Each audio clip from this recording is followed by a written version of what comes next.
안녕하세요. 사랑하는 나그네 교회 교우 여러분, 그리고 하나님의 말씀을 기쁨으로 같이 읽어가는 그리스도 안의 형제 자매된 교우 여러분. 오늘은 우리가 이제 시편 7편과 8편을 읽습니다. 비가 좀 내려서 밖에 나왔습니다. 여러분, 화면상으로 내리는 비가 보이나요? 소리는 좀 들리시나요? 봄비가 잘 내리고 또 이 비로 인해서 만물이 또 새롭게 소생되는 큰 기쁨과 우리의 영혼도 이 은혜 때를 주음에서 새롭게 힘을 얻어 새로운 생명의 능력으로 소생케 되기를 간절히 바랍니다. 오늘 읽는 시편은 7편과 8편인데 7편을 먼저 촬영하고 그리고 이제 8편을 또 따로 촬영해서 각각 두 개의 시편을 각각 10분 묵상으로 보내도록 하겠습니다. 오늘 맥진 성경 읽기는 17편과 8편을 같이 읽는 것이니까요. 7편은 이제 다윗의 시가연이다 이렇게 돼 있죠. 시가연, 베냐민 사람인 구시의 말에 대하여 여호와께 올린 노래다 이렇게 돼 있는데, 시가연이란 말은 정확히 밝혀지지는 않았어요. 하지만 무고히 자신을 해치려고 하는 악인들로 말미암아 당하는 슬픔을 또 그 충격의 마음을 담아서 하나님께 올리는 비탄의 시다, 그런 것을 이제 시가연이다 이렇게 이해하고 있습니다. 따라서 7편은 이런 악인들의 무고한 자신의 생명을 해치려는 것에 대하여 하나님의 도움을 간절히 바라는 그런 시라고 할 수 있죠. 베냐민이 구시, 이것은 사실 어울리는 말이 아니에요. 원래 구시는 원래 이디오피아 지역에서 나온 사람들을 가리키거든요. 근데 이제 베냐민 사람이다, 그러니까 아마도 귀화한 사람이구나, 유대인으로 이스라엘 사람으로 들어온 사람이구나 하는 걸 알 수 있습니다. 근데 이자가 이제 베냐민 지파에 속해 있기 때문에 과거에 이제 사울이 베냐민 지파 아닙니까? 그러니까 이제 사울이 다윗을 핍박하고 박해할 때 베냐민 지파의 사람으로 귀화한 구시 또한 다윗을 괴롭혔을 것이라고 짐작하는 정도가 이 시편의 배경입니다. 1절부터 5절은 다윗은 이 노래에서 자신이 무고하지만 이 억울함을 당하고 있습니다. 이런 거 사실 이제 하나님께 간절히 호소합니다. 1절에 여호와 내 하나님이여 내가 주께 피합니다. 나를 쫓아오는 모든 자들에게서 나를 구원하여 내소서. 악인이라면 여호와께 피할 수가 없죠. 하나님께서는 일일이 모든 악을 심판하시고 다 아시는데 어떻게 하나님께 피할까요? 그 다윗은 하나님께 피할 만한 이유가 있는 겁니다. 첫째는 하나님의 능력을 믿습니다. 2절 건전할 자가 없으면 그들이 사자같이 나를 찢고 뜯을까 하나이다. 자신이 당하는 너무나 위협이 커서 하나님만이 도우시면 됩니다라고 하나님께 나가는 것이죠. 사자같이 나를 찢고 뜯을까 하나이다 그랬습니다. 다윗이 당하는 고통의 크기와 위협이 얼마나 큰지를 알 수 있습니다. 그런데 3절에 그렇다 할지라도 하나님이 과연 다윗을 돕는 그러실까요? 하나님이 다윗 편이실까요? 이거에 대해서 3절부터 4절의 내용 5절까지 보게 되면 짐작이 갑니다. 다윗은 이렇게 얘기하죠. 여호와 하나님이여 내 하나님이여 나의 하나님이여 그랬어요. 얼마나 이제 다윗이 하나님을 꼭 붙들고 있는지 알 수 있어요. 내가 이런 일을 행하였거나 내 손에 죄악이 있거나 4절 화친한 자를 악으로 갚았거나 내 대적에서 까닭 없이 빼앗았거든.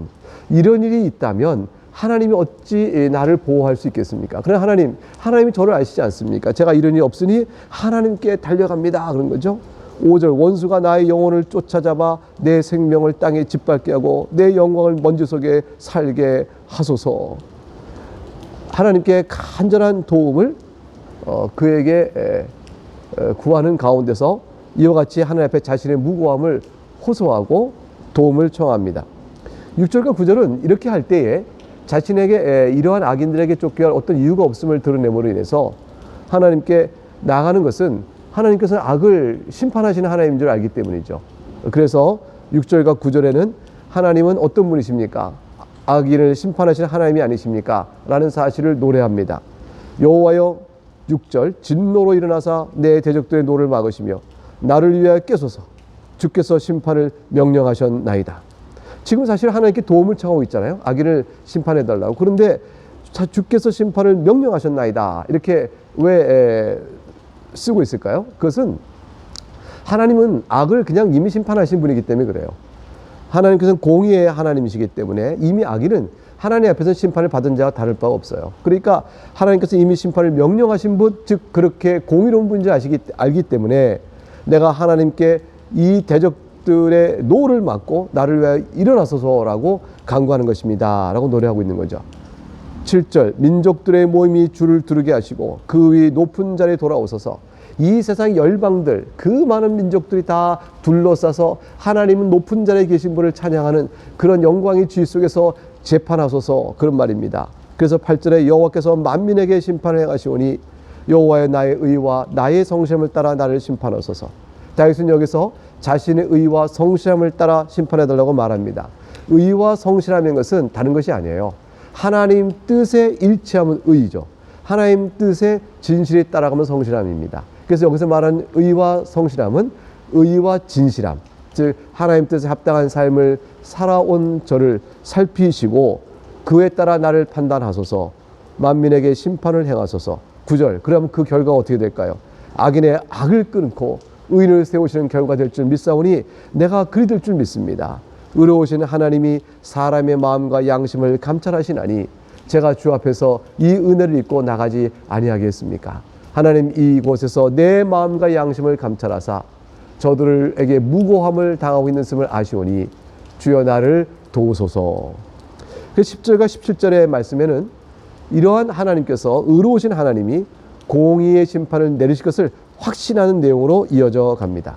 10절 나의 방패는 마음이 정직한 자를 구원하시는 하나님께 있도다. 여기서 마음이 정직한 자는 아까 말했던 공의와 성실함이에요. 나의 의와 성실함. 이거는 이제 다윗이 자신이 부패한 죄가 없고 온전한 자다 이런 뜻이 말하는 것이 아니고요. 자신이 죄인이지만 하나님의 은혜를 믿고 하나님의 은혜를 받은 자로 감사함으로 살고자 하는 제 마음의 중심이 하나님 어떠신지 아시지 않습니까? 하고 마음을 내어드리는 거예요. 우리도 다 그렇지 않습니까? 그럴 때 내 마음을 살피시자 하나님께 진실이 나고자 하는 내 중심을 아시는 주님께서 나의 방패가 되어주십니다. 11절 하나님은 의로우신 재판장이시니 매일 분노하시는 하나님이십니다. 매일 분노는 뭐 화를 뽀락뽀락 매일 낸다 이런 뜻이 아니고요. 결코 악을 묵고하지 않는다 그 말이죠.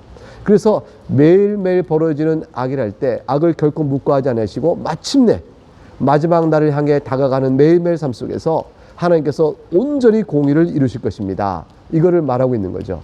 그러니 마지막 날에 어떠한 심판이 있겠는지를 지금 다윗이 이 말씀을 통해서 찬양합니다. 그 악한 자들에겐 경고요, 또 하나님을 마지막 심판 때를 바라보는 신자의 믿음이죠.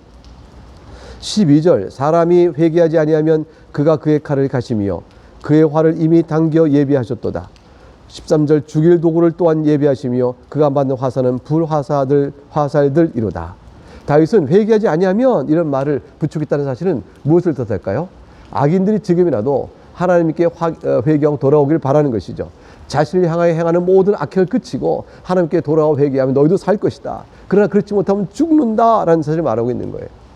이것은 다윗이 지금 자신의 고통과 이 상황 속에서 하나님의 보호함을 간절히 구하고 있으면서도 자기 안에 분노가 일어나서 하나님의 능력을 빌어서 저들을 멸하겠다라는 증오와 보복의 감정으로 노래하고 있지 않다는 사실을 보여주죠.